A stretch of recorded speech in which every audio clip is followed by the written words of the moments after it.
Assalamualaikum warahmatullahi taala wabarakatuh. Balik na sa kita si News Yakan Basilan TV.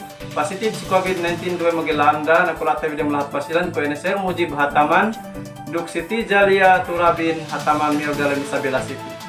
Ko itu pakalit tabi may humumungan amban Mayor Isabela inin to si video tinakita niya.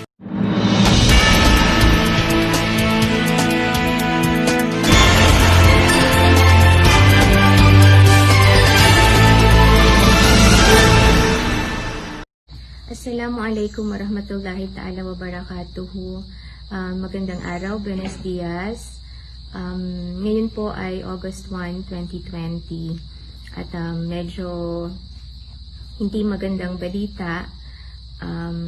Although lahat ho ng pinaparating sa atin ng Allah subhanahu wa ta'ala po ay hindi ho tayo nagre-reklamo. Bagkus ay nagpapasalamat pa rin tayo dahil meron ho laging maganda sa mga ibinibigay niya. So,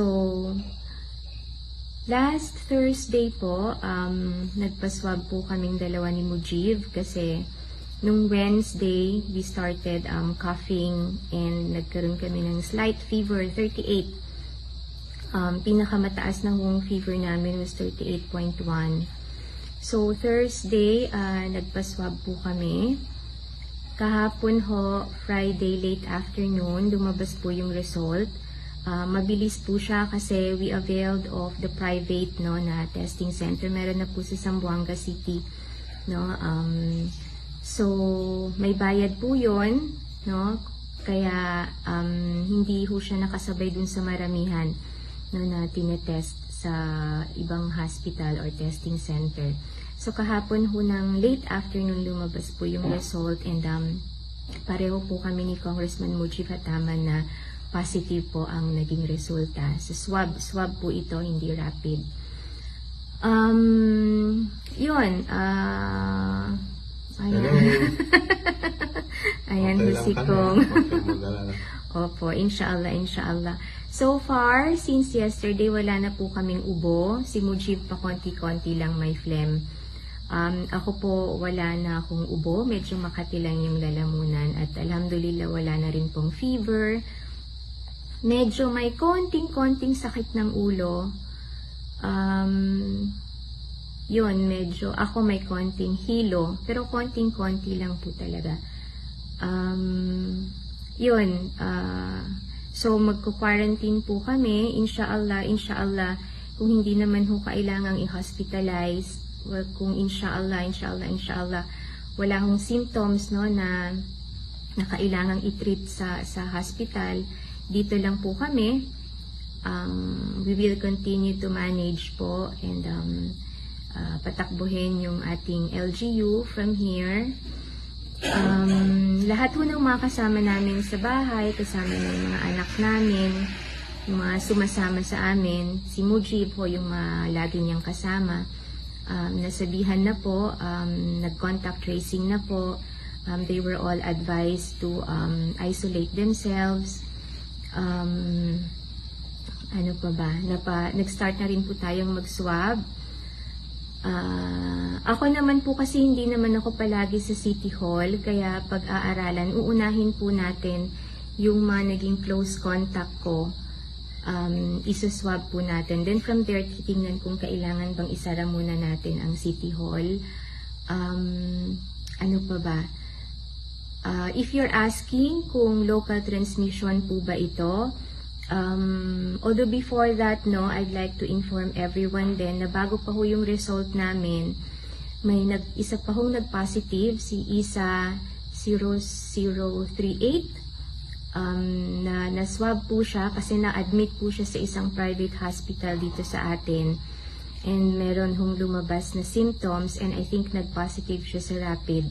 Kaya pinaswab po at lumabas po yung result, positive siya.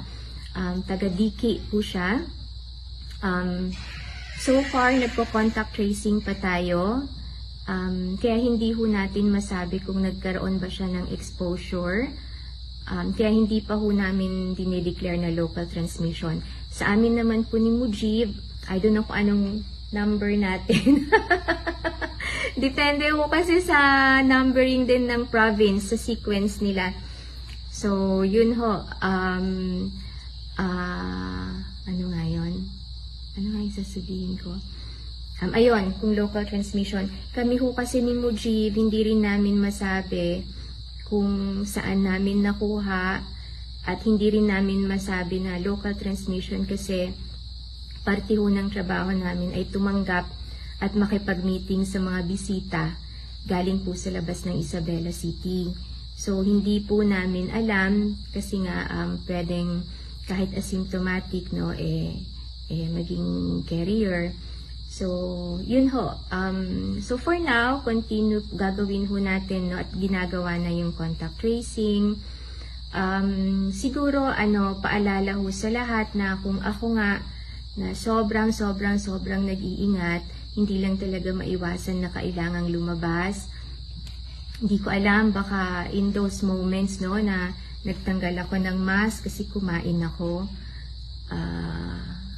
Kasi hindi po talaga ako nagtatanggal ng mask when I'm outside, even in my office. Yun lang talaga kung kakain ako. Yun, no?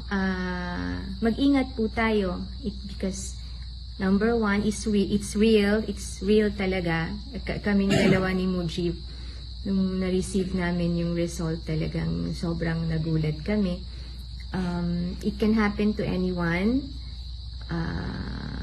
Kahit sa mga nag-iingat na katulad ko. Yun. At yun ho siguro. Ngayon, we really ask everyone, no, na mag-ingat po talaga kung lalabas man. Always gawin yung minimum na health standards, no? Laging mag-mask, laging maghugas ng kamay. Hanggat maaari, wag po talagang tanggalin. Kung kakain, i-take out nyo na lang ho yung pagkain. Tapos kung meron hong maramdaman, I think very crucial po yung early detection. Magpa-konsulta po kaagad tayo sa ating rural health units. May mga doktor po tayo dyan. Pag may naramdaman ho tayo, kung may naramdaman ho tayo, sorry, hindi ako naiiyak, medyo makati nga yung lalamunan ko. Mag-isolate po tayo kaagad. No, kahit po sa mga kasama natin sa bahay. Sa City Hall ho, wala ho akong masyadong, once I arrive, I go straight to the office. And I do not go around and really meet people. Very few po ang na-meet ko, ang na-meeting ko that day. Yun. So, inshallah, hinihingi ho namin sa lahat na mag-ingat po tayo. And then of course realizations na talagang lahat po ay may talagang nagpaplano, no? You can do everything, but of course pag sinabi ni Allah na sige, dapat ma-experience mo to, no? So ang mahalaga, walang pagsisisi. Meron konti kasi yung mga moments na bakit ko ba nagawa yun, pero we submit to the will of Allah, inshallah. Sa mga concern ho sa amin, tumatanggap po kami ng prutas. Hindi, ano ba? Dasal po, inshallah dasal. Kasama ho kami ni Mujib at kasama yung mga anak namin. Wala pa naman ho yung result nila. So far, wala ho mga may symptoms. Kasama yung mga kasambahay namin. Yung mga naka-interact ho namin. Sa ating lahat, dasal po talaga. So, yun ho. We will update you from time to time. Sana ma-contain pa natin to. At malaki ho yung contribution and participation ninyo na hindi siya lumala. No?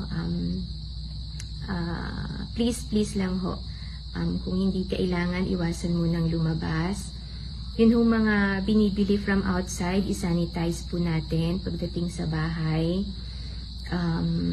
Of course, again, yung wearing of masks. And yun, importante din ho talaga. Pag may symptoms ho kayo, may ubo-ubo, kahit feeling ninyo normal lang yan na ubo, please isolate yourselves para hindi na ho, whatever it is, kasi kahit sabihin mong ordinary flu or colds yan, virus pa rin ho yun at nakakahawa pa rin ho yun. Talagang umiwas na ho muna tayo na makihalubilo sa iba. So, yun ho, maraming salamat. Ipagdasal niyo ho kami, ipagdasal niyo tayong lahat. No? Magandang araw ho ulit. Assalamualaikum warahmatullahi ta'ala wabarakatuh. Magsukol si pamayang video inin, share rumbi, duk mag-like do sa kaam, duk tahati, kung mesenduwe bang ine, himumunga ng ban, mayor dalam Isabela City, duk nakurata vi dalam lahat basilan. Balik ko salamin si kaam, assalamualaikum warahmatullahi ta'ala wabarakatuh.